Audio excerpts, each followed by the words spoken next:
I come to the floor again today to stand in solidarity with the people of Ukraine. This is the 7th week in a row I've come out here to talk about the atrocities being committed by Russia and what more the United States and this Congress can do to support Ukraine in its fight for survival. It's now been more than a month since Russia's assault on our ally Ukraine, an independent, sovereign democracy, a democracy that just wants to live in peace. Earlier today, Russia continued its cowardly and brutal bombing attacks on civilian targets in Ukraine. Some civilians, like those trapped and surrounded in Mariupol, are dying due to a lack of access to water and food. Russia continues its assault on humanitarian corridors which are designed to allow safe passage for civilians fleeing the conflict and for life-saving humanitarian aid to come in to those who can't get out. You may recall the theater in Mariupol, where people were taking refuge in the basement, using it as a bomb shelter. The words "children" in Russian were emblazoned with huge letters, clear enough to see from the sky so that it would not be a target. But it was. We just learned Friday that roughly 300 Ukrainian civilians were killed in that basement when the theater was hit by a Russian bomb about a week ago. Mostly women and children.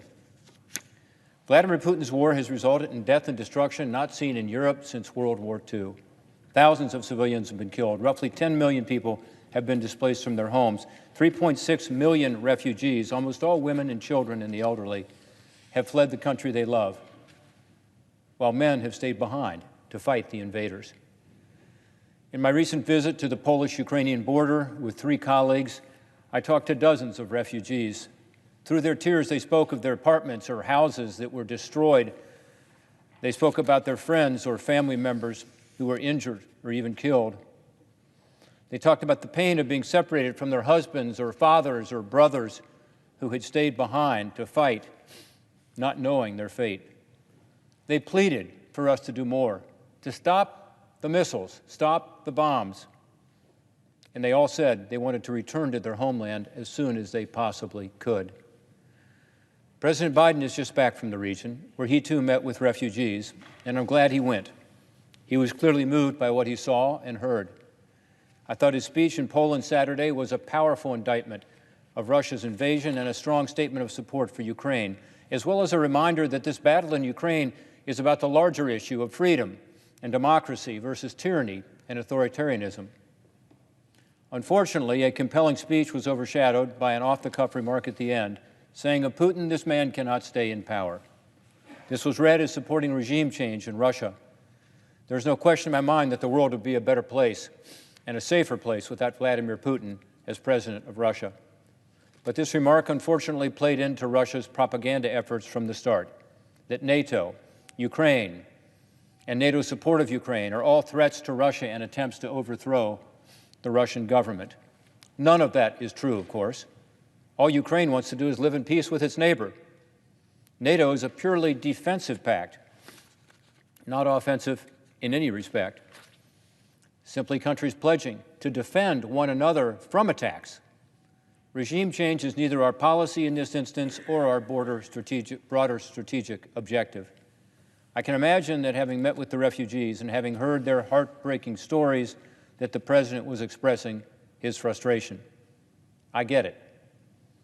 But the President's words and the reaction to them reminds us that this is a true national security crisis, and in this sensitive moment, it requires the United States to speak with clarity and to speak wherever possible in unity with our allies, in NATO and beyond. Unfortunately, that did not always happen on this trip, whether it was the President talking about our response to the use of chemical weapons, U.S. troops that may end up in Ukraine, or regime change. But tonight, I want to focus on another positive aspect of the President's trip that relates to sanctions and offer a few ideas of where we go from here.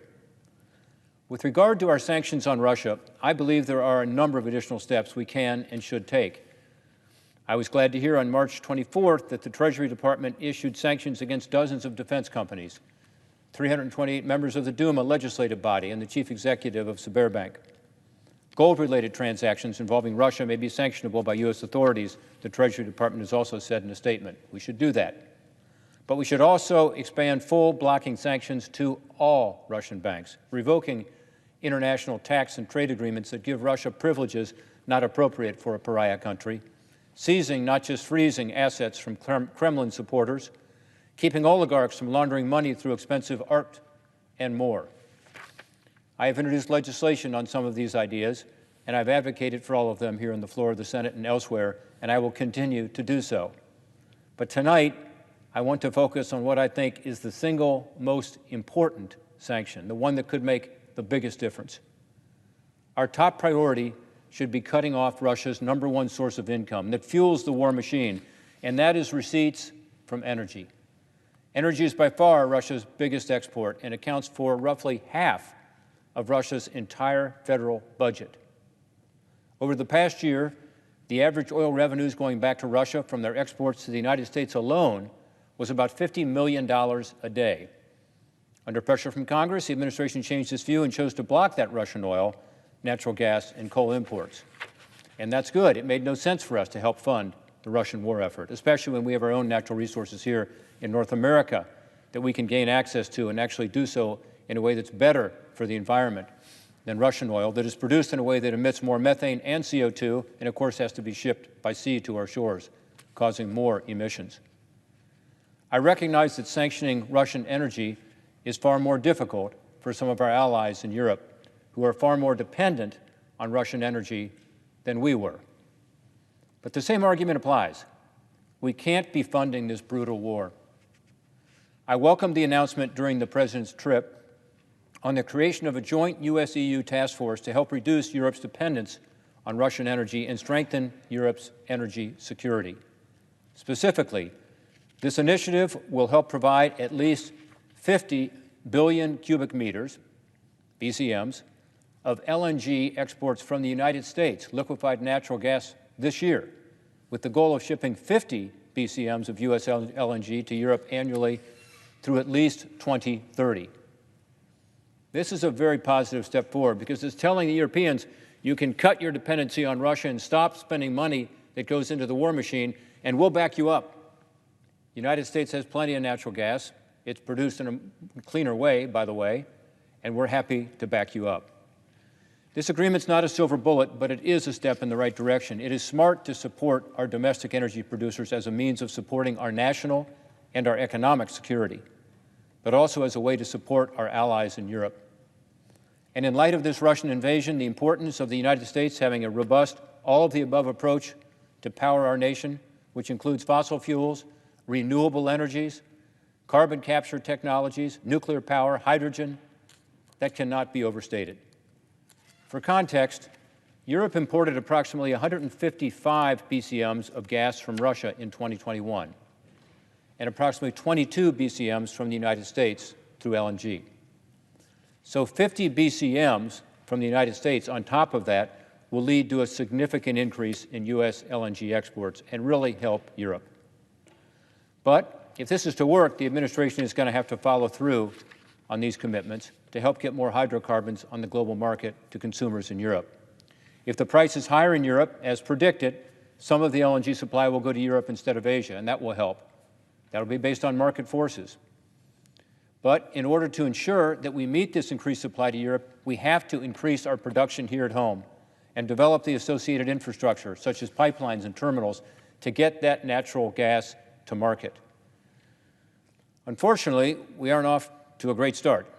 The President's tax proposals released with their FY23 budget request to Congress eliminates important tax provisions used by our domestic producers, like the deduction for intangible drilling costs, or IDCs, which allows natural gas and oil producers to deduct costs that are necessary for the drilling and preparation of wells.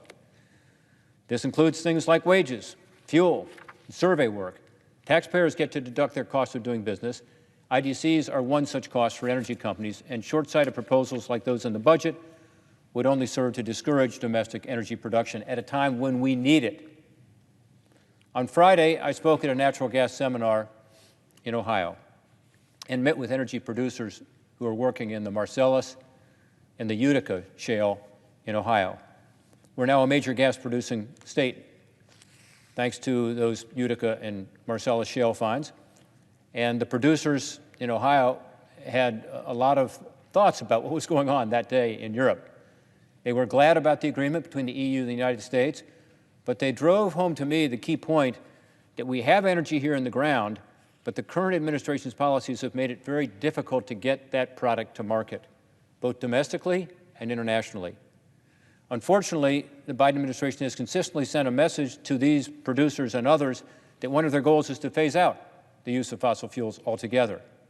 This rhetoric, combined with actions like canceling the Keystone XL pipeline, suspending new leases on federal lands and waters, redefining waters of the U.S., or WOTUS, which makes it harder to permit energy projects, has led to a lot of uncertainty within the oil and gas industry, which has had a chilling effect on domestic energy production, again, at a time when we need it. We need all of the above.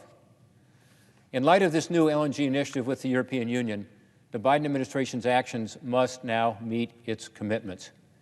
An important part of building out our domestic energy infrastructure for gas, renewables, and everything in between is streamlining the federal permitting process, whether it's a wind power project, solar power project, or a natural gas project. Historically, it can take a decade or more for the federal government to issue permits to build pipelines and other necessary infrastructure. I co-authored a law called Fast 41, which improves the permitting process for these big projects by requiring agencies to work together to set out a plan and a timeline for permitting projects. It also created the Federal Permitting Improvement Steering Council, which can help resolve disputes over the permitting process and get a green light on a project much more quickly. Fast 41 has worked. It's helped projects save billions of dollars and years of time, all while upholding environmental standards. The bipartisan infrastructure bill expanded the Council's authorities and made it permanent, and the recent FY22 government funding bill included $10 million for the Council to help support its operations. I urge the Biden administration to use this Fast 41 process to reduce bureaucratic red tape in permitting these projects so we can deliver this liquefied natural gas to Europe, as we've promised, in a timely fashion so that we can begin to reduce their dependency on Russian oil and stop sending billions of dollars to fund the Russian war machine. This is where energy security and national security come together. We need to lead our European allies in doing all we can to sanction Russia's energy sector. We've talked a lot about cutting off the natural gas and revenue that fuels the war machine in Russia, but we also need to tighten up these bank sanctions as they relate to energy. As an example, it is simply unacceptable that sanctions against Russia's biggest banks, including VTB Bank, do not apply to energy transactions until June 24th. This is simply too late. We need to act much more quickly. While President Biden was in Poland, inside Ukraine, Russian missiles were striking cities all across the country, including the western city of Lviv, not very far from the Polish border. President Biden must lead the alliance to redouble their efforts to stop this madness, to ensure Russia is not rewarded for its war crimes. It is one thing to keep the alliance together.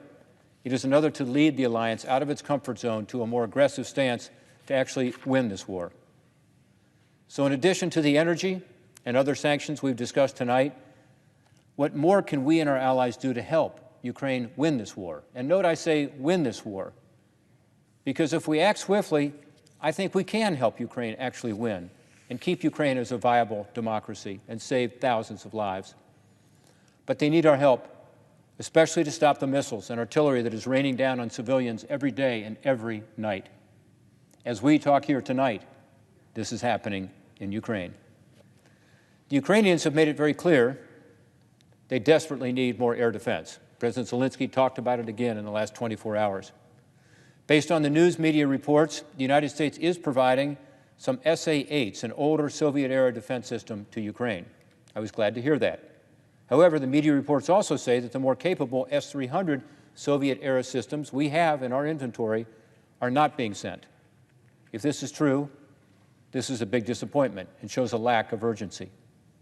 While I commend the President for the strong speech he delivered over the weekend, the actions of the administration have to match that rhetoric. There are additional weapons that they're desperately needing that we are not yet providing, particularly these anti-air systems, and more munitions for their own anti-air systems. Often it's a matter of us facilitating the transfer of these weapons from former Warsaw Pact countries that are all along the border, Eastern European, Central European countries that are close to Ukraine and can provide these incredibly important military anti-air systems, but we need to help them. We need to facilitate that and backfill their needs at home. They've asked for our help across the board, but specifically for tanks, for anti-ship systems, which is really important right now because so many of these missiles are coming from these ships in the Black Sea. President Zelensky needs to be listened to. He knows what they need. He says we need more, and we need it more quickly. We must also keep sending Stinger missiles, which are effective at shooting down Russian helicopters and planes at lower altitudes. We must find ways to quickly provide Ukraine with more armed drones, such as the Turkish TB2s and one-use loitering munitions, which the Ukrainians know how to use and have been very effective on the battlefield with. 2 weeks ago, it was announced that we were sending 100 so-called Switchblade loitering munitions. 100 will go very quickly. We need to send more, and we need to send them quickly. To our Israeli friends, I would ask them to sell us or other countries, and we should agree to buy their Harop drones, which Ukraine could really use right now. The bottom line is we need to flood the zone when it comes to providing Ukraine with military assistance. They are not asking us to fight for them, but they are asking for the tools to be able to defend themselves, particularly with regard to this endless bombing. And they have a chance to win if we do that. There should be no gaps in our weapon transfers. We need to lead the NATO allies and others when it comes to providing and coordinating support. There are loopholes in the sanctions we talked about tonight. We need to do more to ensure that those are closed. We need to do more to ensure that the weapons are being received. We should act fast to let the people of Ukraine know with certainty that we do stand with them. The popular Ukrainian national rallying cry, Slava Ukraini, when translated into English, is glory to Ukraine. The response to it is glory to the heroes, Heroyam Slava. In the midst of this atrocity, there are so many heroes, and we need to back them up. There are so many heroes to glorify in Ukraine, the soldiers, professionals, and civilians who have taken up arms, the doctors and the nurses and the firefighters and the volunteers providing food and water and blankets. We pray for them all, and we pray for their families. Godspeed to them in their simple quest, a battle for a free and independent Ukraine, a country that can chart its own course.